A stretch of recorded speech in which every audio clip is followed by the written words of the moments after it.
복잡한 주제의 핵심만 쏙쏙 뽑아 전해드립니다. 오늘은 한국 사회의 정말 오래된 숙제죠. 바로 일과 삶의 균형, 이른바 모라벨에 대한 이야기인데요. 여기에 아주 흥미로운 역설이 숨어 있습니다. 자, 이 숫자들을 한번 보세요. 여기 한국 사회가 처한 상황이 딱 드러나거든요. 경제 규모, 그러니까 GDP는 세계 10위권. 정말 대단하죠? 그런데 노동 생산성은 29위, 삶의 질은 30위. 뭔가 좀 이상하지 않나요? 경제는 이렇게나 성장했는데 왜 우리는 더 행복해지지 않는 걸까요? 네, 바로 이 지점이 우리가 주목해야 할 역설입니다. 한쪽에서는 눈부신 경제적 성공을 이뤘는데 다른 한쪽에서는 낮은 생산성과 삶의 질이라는 그림자가 짙게 깔려 있는 거죠. 도대체 왜 이런 차이가 생기는 걸까요? 좋습니다. 그럼 첫 번째 섹션에서 그 답을 한번 찾아보죠. 바로 일과 삶의 역설입니다.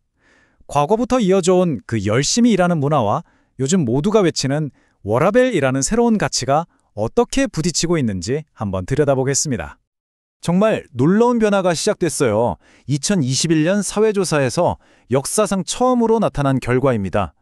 일이 우선이다라고 생각했던 사람들보다 일과 가정 둘 다 똑같이 중요하다고 생각하는 사람이 더 많아졌다는 거죠. 워라밸이 이제 그냥 유행어가 아니라 우리 사회의 중심 가치로 자리 잡고 있다는 아주 강력한 신호입니다. 실제로 일하는 시간도 줄고 있긴 합니다. 보세요. 2010년에는 한 달에 평균 187시간 일했는데 2021년엔 164시간으로 줄었죠. 꽤 줄었네 싶으시죠?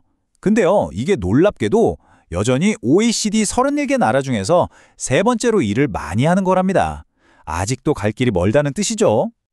어떤 분석에서는 이 상황을 이렇게까지 표현하더군요. 우리는 열심히 일하지만 능률은 낮다. 우리는 성실히 살지만 삶은 최악이다. 이게 바로 한국인의 슬픈 자화상이라는 거죠. 불필요한 야근, 휴일 근무에 다들 지쳐서 뭔가 새로운 걸 생각하거나 삶의 즐거움을 찾을 에너지가 남아있지 않다는 이야기입니다. 참 씁쓸하죠. 그렇다면 이 역설이 우리 개개인의 삶에는 어떤 영향을 미치고 있을까요? 이제 그 얘기를 좀 더 깊이 해보려고 합니다. 바로 번아웃 국가의 자화상입니다. 이 비교표를 보면 진짜 마음이 복잡해집니다. 우리가 뭘 원하는지 한번 보세요.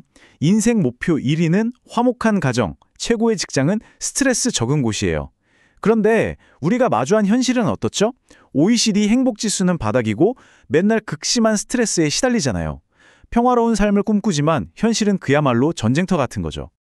도대체 왜일까요? 왜 우리의 꿈과 현실은 이렇게나 멀리 떨어져 있는 걸까요?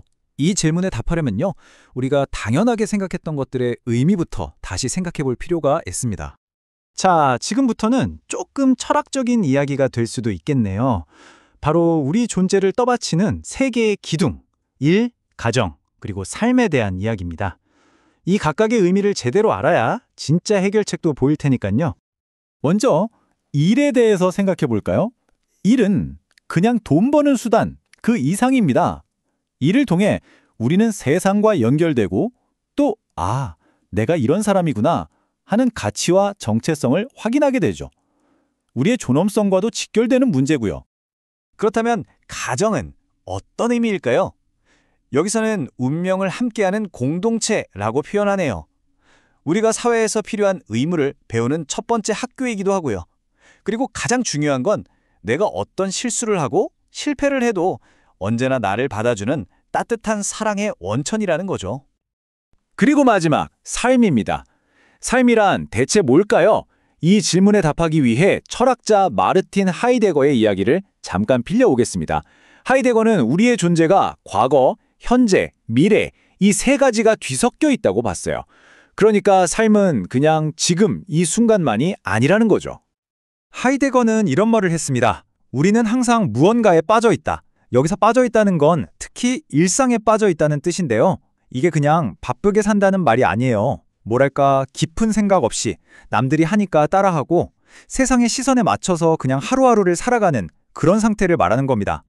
하이데거는 이런 삶을 비본래적, 그러니까 진짜 내 삶이 아닌 상태라고 봤어요. 그 특징이 뭐냐면 첫째는 피상적인 호기심, 둘째는 의미 없는 잡담, 셋째는 뚜렷한 원칙이 없는 애매함입니다. 어쩐지 좀 찔리지 않으세요? 그런데 말이죠. 이렇게 그냥저냥 살다 보면 문득 이상하고 으스스한 기분이 들 때가 있다는 겁니다. 갑자기 모든 게 낯설게 느껴지는 순간, 나 지금 뭐 하고 있지? 하는 그런 실존적인 불안감이 확 덮쳐오는 거죠. 하이데거는 바로 이 불안이야말로 양심의 소리라고 말합니다. 너 지금 제대로 살고 있니? 하는 내면의 목소리인 셈이죠. 그리고 이 목소리를 들어야만 비로소 어떻게 살아야 할지를 알게 된다는 겁니다. 죽음을 마주해야 삶의 소중함을 알게 되는 것처럼요. 자, 그럼 이런 철학적인 깨달음을 실제 우리 삶에 어떻게 적용할 수 있을까요? 이제 생각에서 행동으로 넘어가 볼 시간입니다. 삶을 되찾기 위한 구체적인 3가지 단계를 살펴보겠습니다. 네, 여기 삶을 되찾기 위한 3가지 단계가 있습니다. 첫째, 혼자가 아니라 함께 바꾸기. 둘째, 거창하게가 아니라 작게 시작하기. 그리고 마지막으로 당신의 일을 사랑하기. 첫 번째 단계, 함께 바꾸기입니다. 이 모든 게 내 탓이 아니라는 걸 아는 데서 시작해야 해요. 이건 사회 구조적인 문제니까요. 그러니까 동료들한테 먼저 물어보는 겁니다. 요즘 어떠세요? 하고요. 그리고 주말엔 일하지 않는 원칙을 세우고 때로는 거절할 줄도 알아야 합니다. 소위 미움받을 용기가 필요한 순간이죠. 내가 바꿀 수 있는 것에 집중하는 겁니다. 두 번째는 작게 시작하기입니다. 너무 거창하게 생각할 필요 없어요. 일주일에 딱 30분이라도 온전히 나를 위한 시간을 갖는 거예요. 아니면 배우자와 분위기 좋은 식당에 가보거나 아이들과 일부러라도 일요일 아침을 함께 먹는 거죠. 어색해도 괜찮아요. 그냥 가족들이 이야기에 조용히 귀 기울여주는 것, 거기서부터 시작하는 겁니다. 그리고 마지막 3번째, 당신의 일을 사랑하기. 이게 무슨 뜻이냐면 내가 좋아하는 일을 할 수 없다면 지금 하는 일을 사랑하는 법이라도 찾아보자는 겁니다. 일의 의미를 다시 한번 생각해 보는 거죠. 이건 우리 가족을 위한 거야. 이건 내 미래를 위한 투자야 하고요.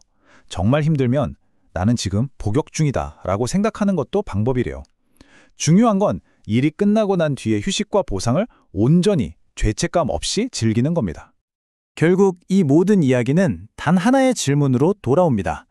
바로 우리는 어떻게 살아야 하는가 하는 하이데거의 질문이죠. 여러분에게 진짜 삶이란 어떤 모습인가요?